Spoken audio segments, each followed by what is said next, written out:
kita akan membahas secara khusus Ulangan pasal 18. Pembahasannya kita batasi ayat 15 sampai dengan ayat 20 dan ayat-ayat yang paralel.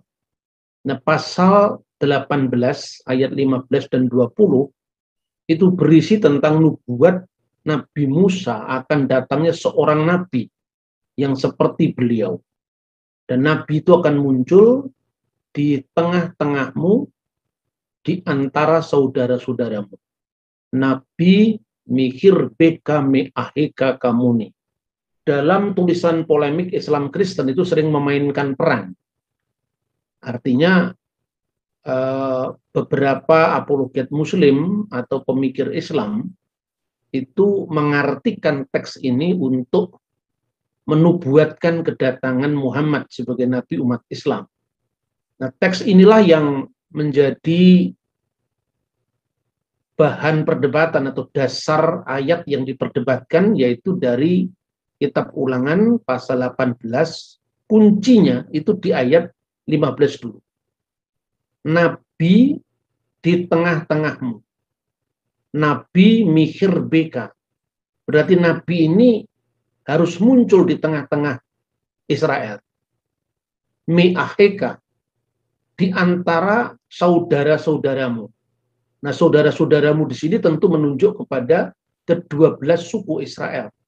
Karena ayat 1 dari pasal 18 itu secara khusus ditujukan untuk orang-orang Lewi dan imam-imam Lewi. Nah, sementara nabi yang dinubuatkan Musa itu harus lahir dari saudaranya suku Lewi.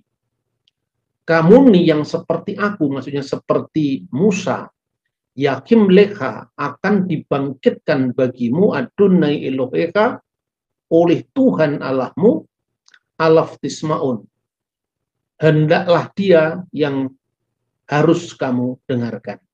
Kemudian ayat ini berkaitan dengan Sefer Hadivarim atau kitab Ulangan pasal 34 ayat 10.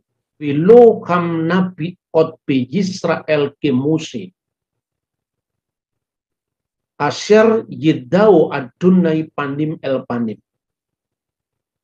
Tidak ada lagi nabi di kalangan Bani Israel yang seperti Musa, yang berhadapan muka dengan muka, atau yang dikenal muka dengan Tuhan. Nah, teks ini menimbulkan berbagai macam penafsiran, baik itu di kalangan orang Yahudi, orang Kristen, dan nanti kemudian perdebatan itu dimanfaatkan oleh saudara-saudara Muslim ketika awal munculnya agama Islam. Secara khusus itu salah satunya bisa dibaca dari tulisannya Ibnu Hisham dalam Sirah Nabawiyah li Ibnu Hisham. Jadi ayat ini sebetulnya dibaca lepas dari konteks biasanya. Jadi tidak adalah nabi yang bangkit di kalangan Israel. Tetapi seperti Musa yang dikenal muka dengan muka, itu nggak dibaca. Maka seolah-olah nabi itu bukan dari Israel, karena tidak ada nabi yang bangkit di antara orang Israel. Padahal tidak ada nabi yang bangkit di antara orang Israel dalam hal Musa yang dikenal muka dengan Allah. Kemudian perbedaan dan persamaan antara penafsiran rabbinik dan penafsiran Kristen. Jadi dalam tafsiran Kristen dan tafsiran rabbinik ini sama-sama, bahkan dengan Samaria juga sama. Mikir beka diartikan di tengah-tengahmu, artinya di tengah-tengah Israel. Samaria juga seperti itu. Me'aheka dari antara saudara-saudaramu, artinya di antara ke-12 suku Israel. Hanya bedanya orang Samaria mengakui nabi ini adalah tunggal sosoknya, sementara di dalam ajaran Yahudi itu rentetan nabi-nabi. Dalam tafsiran Kristen juga tunggal sosoknya, sang nabi, seorang nabi. Orang Yahudi sampai sekarang masih menunggu-nunggu kedatangan Mesias. Antara lain dalam Sulsah Asar Ikarim yang ke-12, pengakuan iman mereka yang kedua, 13 pengakuan iman, mereka dengan sangat percaya mengatakan anima amin bi imuna slimah bi fi'at hamusya Aku percaya dengan iman yang sempurna, dengan iman yang sungguh-sungguh akan kedatangan Sang Mesias. Ya, sekalipun itu ditekankan, meskipun Mesias itu mungkin akan terlambat datang, tetapi saya akan tetap menantikannya sampai saat ini hingga hari yang akan datang. Itu pandangan orang Yahudi Rabbinik tentang Sang Mesias yang sekarang belum datang, dan mereka masih menunggu kedatangan Sang Mesias. Tetapi bahwa Mesias itu menggambarkan imam, nabi, raja itu sama dengan Kristen. Bedanya hanya mereka tidak mengaku Yesus sebagai Mesias. Saya pernah menceritakan tentang David Flusser, seorang teolog Yahudi. Setelah ditemukannya naskah Laut Mati, dia berkarya. Beda dengan misalnya teolog sebelumnya, Martin Buber misalnya. David Flusser itu pernah ditanya, seandainya Mesias yang akan datang, yang ditunggu-tunggu orang Yahudi itu ternyata Yesus, bagaimana? Lalu dia mengatakan, saya kira orang Yahudi tidak terlalu kaget kalau seandainya Mesias itu adalah Yesus. Karena memang antara Yahudi dan Kristiani berbagi harapan yang sama, sekalipun penggenapannya berbeda. Nah, dalam dialog kita tidak perlu memaksakan. Cukuplah kita mengatakan ini posisi Kristen seperti ini. Yesus itulah nabi yang seperti Musa. Inilah tafsiran Kristen, ya. Dan itu tampak dari Kisah Para Rasul pasal 3 ayat 22 dan juga Kisah Para Rasul pasal 7 ayat 37. Kisah Rasul pasal 3:22 ini bicara tentang khotbahnya Rasul Petrus, Santo Petrus, ya. Bukankah telah dikatakan oleh Musa bahwa denibia nehim lehon Maria min ahikon. Jadi seorang Tuhan akan membangkitkan bagimu seorang nabi di antara saudaramu yang seperti aku ini, dan seterusnya. Kemudian dengarlah dia dalam segala sesuatu yang akan dikatakan kepadamu. Sementara di dalam Kisah Rasul 3 ayat 37 itu adalah khotbahnya Santo Stefanus, ya. Musa ini juga berkata kepada Bani Israel, seorang nabi akan dibangkitkan bagimu oleh Tuhan Allah yang di antara saudaramu, dan dialah yang seharusnya kamu dengarkan. Bagaimana tafsiran Kristen mengartikan bahwa nabi dalam kitab Ulangan itu sebagai Mesias yang di dalam dirinya mengandung 3 jabatan, yaitu nabi, imam, dan raja. Sekali lagi, ketika kita mengatakan Mesias itu nabi, jangan ditafsirkan nabi secara Islam, itu salah. Karena definisi Islam itu berbeda dengan definisi agama kuno yang kita bahas ini. Nabi di Islam itu setiap orang yang menerima wahyu Allah dan tidak wajib menyampaikannya kepada umat. Definisi ini tidak dikenal baik orang Yahudi maupun orang Esseni, sekte Parisi, Rabbinik, dan juga orang-orang Yahudi sampai hari ini pun misalnya termaktub dalam beberapa kitab Talmud, ya, dalam beberapa traktat Talmud, bahwa Taurat itu tidak ada di surga seperti yang digambarkan oleh saudara Muslim. Bahwa Taurat itu turun dari surga. Taurat itu ada di sini, ada di bumi, tidak ada di surga. Artinya bahwa orang Yahudi mengakui bahwa Taurat berbicara melalui bahasa manusia, atau seperti bahasa manusia, bukan sesuatu yang turun dari langit. Nah, definisi-definisi ini harus clear, karena kalau tidak, kita debat yang tanpa jelas arahnya kemana. Ulangan pasal 30 ayat 10 itu tidak membatasi kebesaran sang nabi yang dijanjikan di bawah Musa, tetapi hanya menegaskan keunikan Musa di antara nabi-nabi Israel. Tetapi sang Mesias adalah nabi di atas segala nabi. Mengapa Mesias lebih daripada Musa? Karena kalau Musa itu digambarkan Aser Yidau Hashem Panim Al-Panim, yang berbicara atau yang dikenal Tuhan dengan muka, maka dalam tradisi Arab Musa itu dikenal dengan kalimullah yang hanya berbicara dengan Allah. Sementara sang Mesias mulai dari gambarannya iman Kristen, diakui bahwa Mesias itu adalah firman Allah itu sendiri. Dan firman ini maknanya bukan kata-kata verbal, bukan.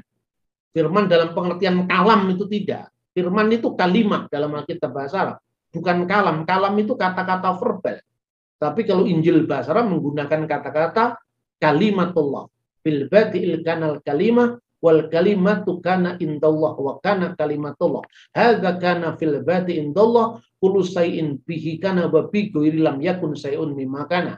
Kemudian di dalam ayat 14, wal kalimatu sara jasadan, firman itu telah menjadi daging, wahala bainana, dan tinggal di antara kita, wa ra'aina masduhu masdan liwahidhi minal ab, dan kita telah melihatnya, yaitu kemuliaan, kita telah melihatnya sebagai satu-satunya yang diperanakkan dari Bapa. Artinya firman yang keluar dari Bapa, mamlu'an nikmatan wa haqqan, yang penuh kasih karunia dan kebenaran.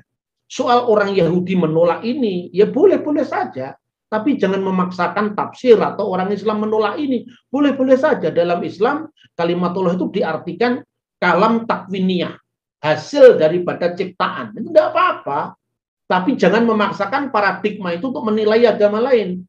Inilah sumber apa yang namanya kesalahpahaman antara umat beragama.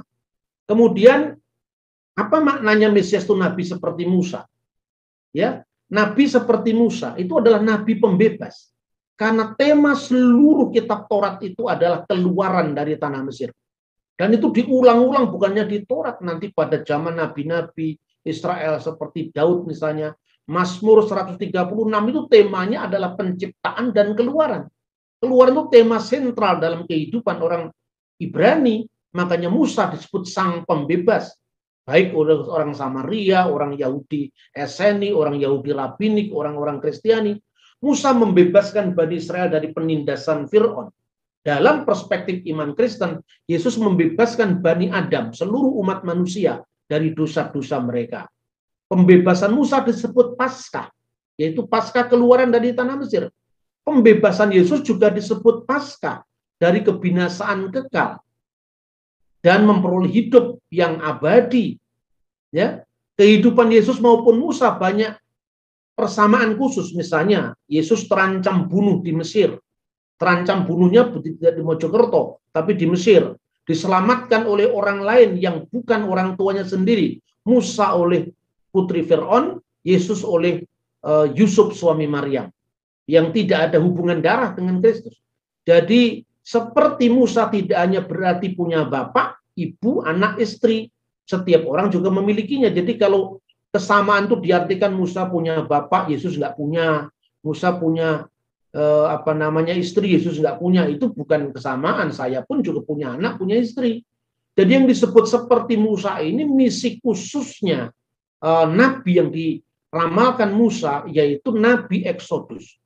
Sampai pada istilahnya, simbol-simbolnya pun tidak berbeda dengan Yudaisme. Sekali lagi, meskipun orang Yahudi menolak klaim iman Kristen tentang penggenapan ini oleh Yesus, jangan lagi berkata orang Kristen membaca Taurat itu orang yang tidak ngerti sejarah sama sekali.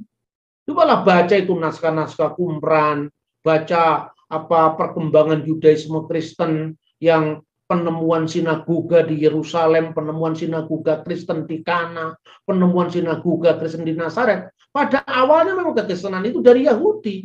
Jadi kalau ada orang Yahudi yang anti Kristen mengatakan Kristen itu merupakan penyimpangan, itu sebetulnya ya dia sendiri tidak paham sejarahnya. Nah, sampai simbol-simbol misalnya, terlepas daripada Yahudi tidak bersetuju dalam konteks Yesusnya ya, tapi yang jelas dalam seder Hapesah Yahudi itu juga dikenal yang namanya potongan daging anak domba, roti dan anggur. Dan di Kristen juga diangkat simbol itu.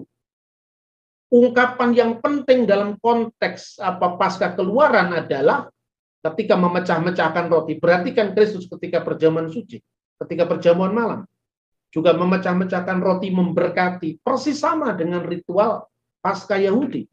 Nah, sekalipun orang Kristen memahaminya itu sudah fulfillment, digenapi dalam Kristus.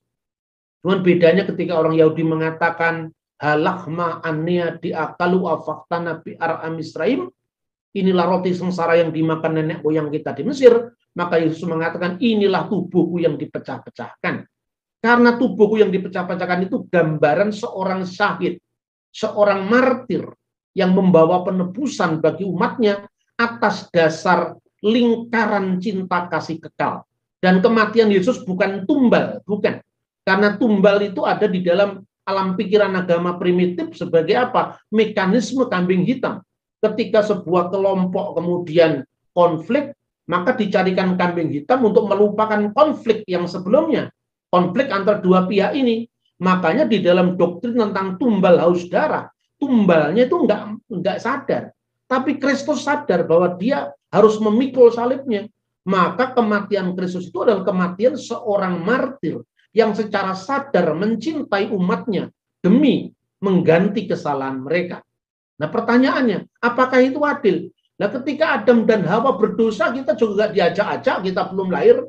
Tapi kenapa setiap orang menerima akibat perbuatan dosa, yaitu apa? Kematian, usia tua. Ini semua akibat dari dosa Adam yang akibatnya diwariskan, bukan dosanya yang diwariskan. Nah, demikian juga lewat seorang yang benar, yaitu Kristus. Maka kita yang juga tidak berbuat apa-apa, menerima anugerah dari perbuatan seorang. Lewat Adam yang pertama menjadi bapa kebinasaan. Lewat Adam yang kedua, Adam yang terakhir, bapa yang kekal, karena kita memiliki hidup yang kekal dalam namanya. Simbolnya, istilahnya, ya, sampai kepada ritusnya juga sama dengan ritus Yahudi. Pertanyaannya sekarang, kenapa orang Yahudi tidak mengenal ukupan dalam sembahyang? Kenapa orang Yahudi tidak mengenal korban binatang lagi? Itu karena bait Allah runtuh, bait Allah dihancurkan, dan sampai hari ini orang Yahudi belum berhasil membangun bait Allah. Makanya upacara korban diganti dengan khasiat doa. Itu setelah reformasi Yahudi abad kedua dilanjutkan, nanti puncaknya di abad pertengahan sampai munculnya 13 pengakuan iman Yahudi. Paskah Yesus adalah Musa baru, penggenapan dari Paskah Musa yang lama. Berarti kan di sini namanya Passover Seder, ya. Seder itu perjamuan. Di situ ada telur, ya. Di situ telur ini nggak usah dicari, itu kelinci dari Jerman, penyembahan dewa penyembahan dewa Istar itu orang ngawur, itu nggak ada kaitannya itu. Berarti kan ini gambaran Passover Seder, itu ada gambarnya telur. Artinya apa? Di tengah-tengah bangsa Yahudi yang terancam mereka punah sebagai bangsa tertindas, Tuhan memberikan kesuburan rahim kepada mereka sehingga bangsa ini terus terpelihara. Di situ ada simbol misalnya seperti daging anak domba, kemudian ada sayur pahit dan sebagainya. Tapi yang jelas diteruskan oleh iman Kristen adalah simbol dari roti dan anggur. Kemudian dalam konteks inilah maka ketika saya menegaskan bahwa Ulangan pasal 18, 15 dan 20 itu bukan merujuk kepada Nabi Muhammad, itu bukan berarti orang Kristen menghina Islam, tidak. Karena memang saya buktikan dari awal penafsiran Samaritan, kemudian Esseni, kemudian Yahudi Parisi yang akhirnya berkembang menjadi Yahudi Rabbinik maupun Kristiani, itu semua mengartikan di tengah-tengahmu itu di tengah-tengah Bani Israel. Di tengah saudaramu itu di tengah ke-12 saudara Israel. Meskipun harus saya katakan, orang Samaria menganggap ini sosok seorang. Orang Kristen, orang Esseni menunjuk sosok, orang Kristen merujuk sosok seorang. Orang Esseni menunjuk Nabi ini seorang, tapi orang yang lain ada Raja Mesias, dan mungkin adalah Mesias imam. Orang Kristen mengatakan bahwa Mesias itu sekaligus imam, nabi, raja. Orang Yahudi Rabbinik mengartikan itu adalah nabi-nabi dalam jalur Musa. Tapi semuanya mengartikan me'aheka, saudara-saudaramu itu saudara suku-suku Israel. Bukan bangsa Israel dengan Arab. Karena yang disebut Israel itu kan bukan Ishak, tapi Yakub. Nah, kalau dikatakan saudaramu ini adalah kaum Ismail, ya berarti ini ayatnya bukan ngomong Israel, tapi ngomong Ishak. Nah, Nabi itu harus seperti Musa, tadi sudah saya sampaikan, bukan karena kesamaan sama-sama punya istri, lahir secara wajar dari hubungan suami istri, punya ayah, punya ibu, menikah, memiliki anak, bukan itu. Tapi kesamaan yang khusus itu adalah kesamaan dalam tema Nabi Pembebas. Ya, Ulangan 30:10 ditekankan tidak ada lagi Nabi yang bangkit di antara Israel. Lalu dalam tafsir polemik Islam seperti ini, yang buku yang saya munculkan ini, Nabi Isa dalam Al-Quran dan Nabi Muhammad dalam Bible, seperti yang dikatakan Profesor Hasbullah Bakri, itu diartikan kalau gitu di antara Israel tidak ada nabi lagi yang seperti Musa. Jadi seperti itu. Padahal artinya tidak seperti itu. Teks itu tekanannya pada seperti Musa yang dikenal muka dengan muka. Maka nabi di antara orang Israel itu tidak ada nabi seperti Musa. Hanya kata di tengah-tengahmu jangan dihapuskan. Di tengah-tengahmu itu artinya di tengah-tengah Bani Israel. Sekalipun saudara-saudara kita memang berbeda, dan ini selalu etika dialog yang saya kembangkan. Kita tidak boleh memaksakan paradigma kita.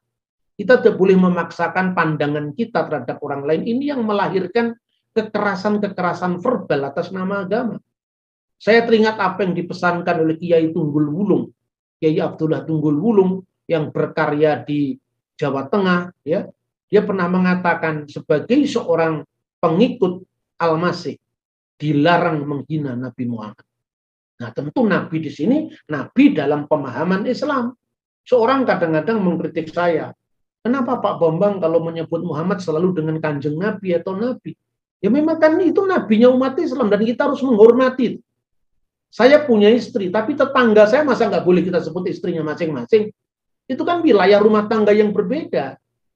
Tetapi ketika saya mengatakan dia adalah istri, itu istrimu bukan istri saya.